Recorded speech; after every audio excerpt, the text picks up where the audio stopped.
교회 홈페이지 교회 소식란을 잘 참고해 주시도록 하겠습니다. 이 시간에 우리에게 주신 하나님의 말씀입니다. 하나님의 말씀은 구약 성경 이사야 61장 1절에서 3절까지 말씀입니다. 구약 1042면쯤입니다.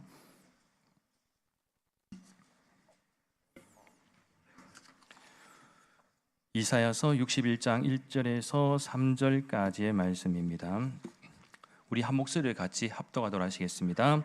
주 여호와의 영이 내게 내리셨으니 이는 여호와께서 내게 기름을 부으사 가난한 자에게 아름다운 소식을 전하게 하려 하심이라.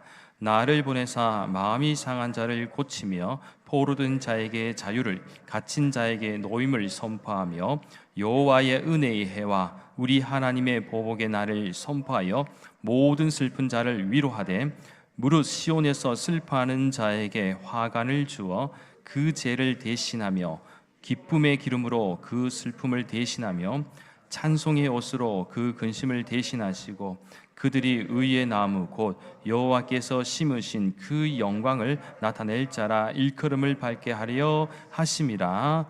아멘. 할렐루야. 오늘은 2022년도 예수님의 오심과 탄생을 기뻐하는 성탄절이자 또 한 해 시간을 잘 마무리하는 송년주일입니다. 이 시간 앞뒤 자분들에게 그래서 한번 인사를 나누도록 하겠습니다. 메리 크리스마스. 메리 크리스마스.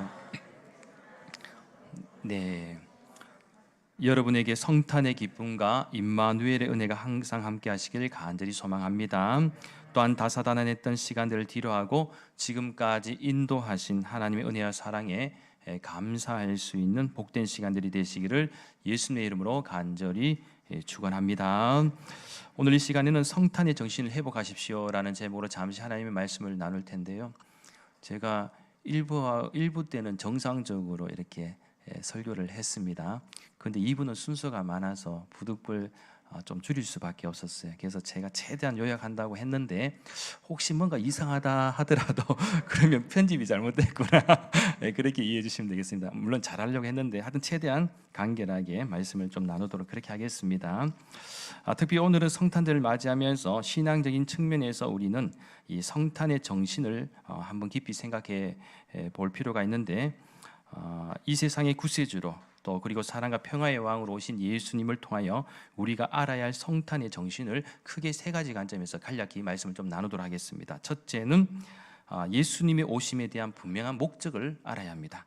크리스마스는 여러분 잘 아시는 바와 같이 크라이스트, 그리스도라는 말과 또 마스라는 것은 미사라는 뜻을 가진 단어, 이것의 합성어입니다. 그러니까 이 크리스마스가 뭐냐? 그러면 그리스도를 미사한다 라는 의미인데 이것을 좀 더 정확한 표현을 설명하면 예수님을 경배한다라는 것입니다. 그러니까 크리스마스는 무엇이냐? 예수님을 경배한다. 그렇다면 우리가 왜 예수님을 경배해야 합니까? 이 부분은 바로 예수님께서 이 세상에 오신 목적을 우리가 분명히 알 때 그 정신을 이해할 수 있다라는 것입니다. 그래서 크게 세 가지 정도로 한번 생각해 볼 수 있는데 첫째는 예수님이 오신 목적이 뭐냐? 우리에게 생명을 주시려고 오셨습니다. 우리에게 생명. 자, 여기서 말하는 생명은 단순히 이 세상에서의 육신적인 생명이 아니라 바로 영원한 생명, 즉 영생을 의미합니다. 그래서 신약성경 요한복음 10장 10절 말씀에 의하면 도둑이 오는 것은 도둑질하고 죽이고 멸망시키는 것뿐이요 내가 온 것은 양으로 생명을 얻게 하고 더 풍성히 얻게 하려는 것이다 라고 말씀하고 있고, 또한 요한복음 14장 6절 말씀에서는 내가 곧 길이요 진리요 생명이니 나로 말미암지 않고는 아버지께로 올 자가 없다라고 말씀하시면서 예수님께서는 길과 진리 또 생명이 되심을 역시 말씀하고 있습니다. 둘째는 예수님께서 이 세상에 오신 목적은 우리의 죄를 대속하기 위해서입니다. 이 부분은 신약성경 마가복음 10장 45절 말씀에서 발견할 수 있는데요, 인자가 온 것은 섬김을 받으려 함이 아니라 도리어 섬기려 하고 자기 목숨을 많은 사람의 대속물로 주려 함이다 라고 이렇게 말씀하고 있습니다. 즉 예수님은 섬김을 받으려는 것이 아니라 오히려 섬기시기 위해서 그리고 자신의 목숨을 대속물로 주시기 위해서 오셨음을 말씀하고 있죠. 그런 의미에서 우리는 모두 죄인이고 또 우리 스스로 죄를 사할 수도 용서할 수도 없는 존재입니다.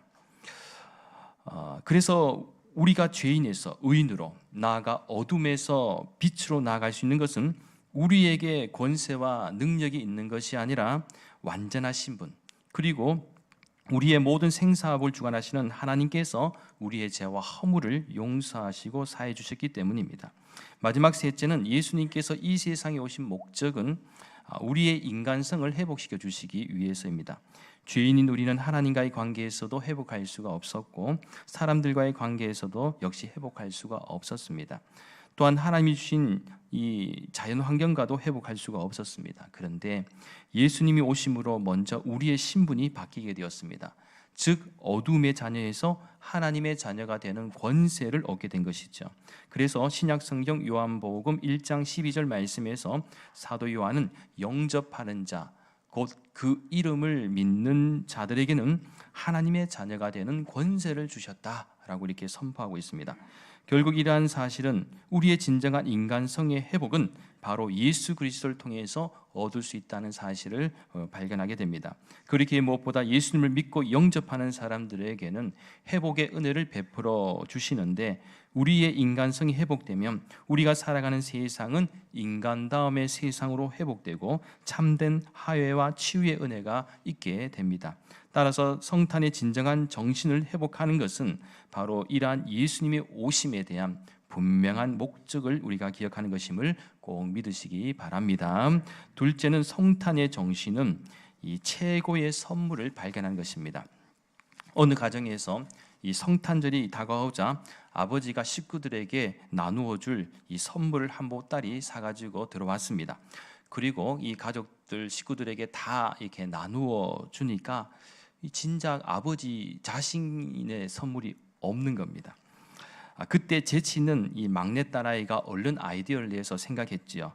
그것은 선물꾸러미에 달린 그 큰 리본을 떼어다가 자기 머리에 딱 얹고는 이렇게 말합니다. 아빠, 제가 크리스마스 선물이에요. 여러분 어떻게 됐을 것 같아요? 이런 이 정성도 없고 성의도 없고 멱살 잡고 흔들었을까요? 절대 그렇지가 않지요.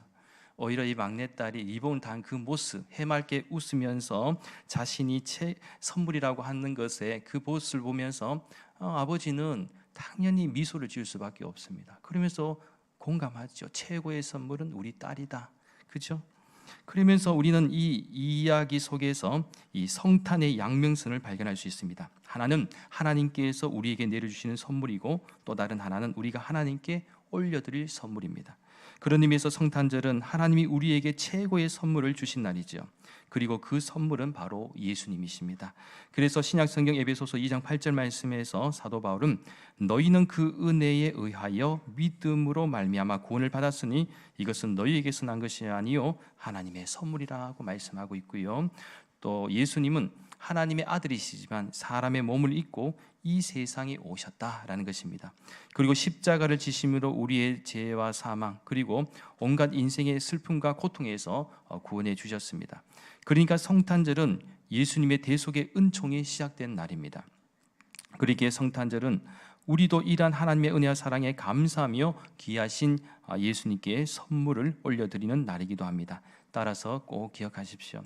구원은 세상의 질서 속에 있는 것이 아닙니다. 또한 세상의 원리에 따라 구원이 만들어지는 것도 아닙니다.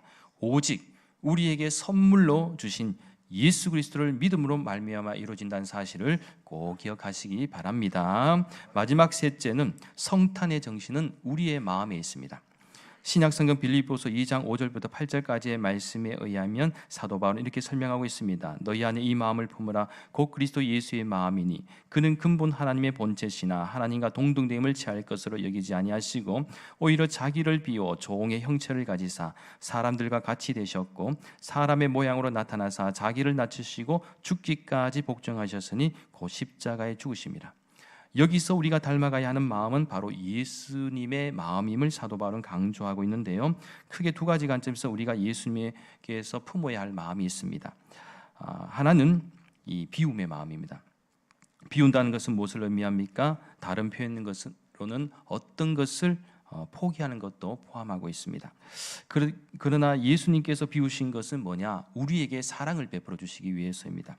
그래서 성탄은 하나님의 사랑이 온누리에 가득할 뿐만 아니라 이 그리스도의 사랑이 온누리에 충만하게 역사하는 날입니다. 그래서 이사야 선지자는 오늘 본문 1절부터 3절까지 말씀에서 무엇이라고 설명하고 있습니까? 하나님의 영이 우리에게 임하실 때 하나님은 가난한 자에게 아름다운 소식을 전하게 하려 하시고 마음이 상한 자를 고치며 포로된 자에게 자유를, 갇힌 자에게 노임을 선포하며 나아가 모든 슬픈 자를 위로하십니다. 또한 우리의 모든 슬픔을 기쁨으로 바꾸시고 찬송의 옷을 입히심으로 근심을 대신하게 하십니다. 그렇기에 우리가 성탄의 정신을 가지고 산다는 것은 예수님처럼 비우고 포기하면서 사는 것을 의미합니다. 그리고 그 비운 곳에 주님의 은혜로 얻는 것이 있습니다. 그것은 구원의 복음이기도 하고요, 때로는 하나님이 더 좋은 물질과 건강으로 채워주시기도 하십니다. 그리고 우리가 가지고 있는 재능과 은사 등을 채우심으로 인하여 우리들이 이제는 주님을 위해서, 또한 내게 주신 사람들을 위해서 살아갈 수 있는 힘과 용기도 허락해 주십니다. 그래서 예수님께서 우리에게 사랑을 베푸신 것처럼 우리 역시 그리스도의 사랑이 이 땅 가운데 충만하게 역사하기 위해서 기꺼이 수고하고 헌신하는 데 부족함이 없어야 할 줄 믿습니다. 또 다른 하나는 낮아짐인데, 즉 겸손의 마음이죠. 하나님이신 예수님은 하나님과 동등됨을 취하지 아니하시고 자기를 비워 종의 형체를 가지사 사람들과 같이 되셨습니다. 또한 자기를 낮추시고 십자가에서 죽으심으로 죽기까지 복종하셨습니다. 그렇다면 예수님께서 이렇게 낮아지신 이유가 무엇입니까? 그것은 바로 섬김을 위해서입니다. 첫째가 사랑을 베풀기 위해서 오셨다면 두 번째는 섬김을 위해서. 예수님은 섬김을 받으려고 이 세상에 오신 것이 아니라 오히려 섬기려고 이 세상에 오셨음을 우리는 마가복음 10장 45절 말씀에서 확인했습니다. 그리고 진정한 성탄의 정신은 바로 사랑과 섬김에 있다라는 것입니다. 그렇습니다. 예수님은 우리에게 생명을 주시려고, 또한 우리의 죄를 대속하시고 우리의 인간성을 회복시켜 주시기 위해서 이 땅에 오셨습니다. 그리고 친히 자신이 최고의 선물이 되셔서 우리에게 진정한 성탄의 정신인 사랑과 섬김의 본을 보여주셨습니다. 그런 의미에서 오늘날 우리가 처해 있는 세상이 여러분 혹시 강해 보이십니까? 어떻게 보면 세상이 강해진 것이 아니라 우리가 약해져 있는 것일지도 모릅니다. 즉 혹시라도 나의 믿음과 영성이 약해져 있지는 않습니까? 또한 세상의 즐거움에 빠져 어느 순간 내가 주님의 영광을 위해 목숨 걸 일이 없어진 것은 아닙니까? 뿐만 아니라 하나님이 내게 주신 이웃과 사람들에게 전해야 할 사랑과 섬김, 그리고 복음의 사명을 잊어버린 것은 아닙니까? 바라오긴 이번 성탄절은 혹시 우리가 잊어버리고 놓쳐버린 성탄의 정신이 있다면 잘 회복할 수 있고, 또한 잘 실천할 수 있으며 무엇보다 하나님께 영광 돌리는 복된 시간들이 될 수 있기를 예수님의 이름으로 간절히 축원합니다. 기도드리겠습니다. 거룩하신 하나님, 최고의 선물인 예수님께서 저희들에게 사랑과 섬김을 베풀기 위해 이 세상에 오셨음을 믿고 고백합니다. 또한 저희들에게 구원의 영생을 주시고 죄를 용서하여 주시며 잃어버린 저희들의 인간성을 회복해 하신 하나님을 높여 찬양드리길 원합니다. 따라서 주님께서 이 세상에 오신 목적과 성탄의 정신을 우리가 잘 회복하게 하여 주셔서 우리 역시 예수님처럼 이 세상 속에서 사랑과 섬김의 모습으로 살아가며 하나님께 영광 돌리는 복된 인생들이 되게 역사하여 주시옵소서. 감사를 드리며 모든 말씀 거룩하신 예수님의 이름으로 간절히 기도하옵나이다. 아멘.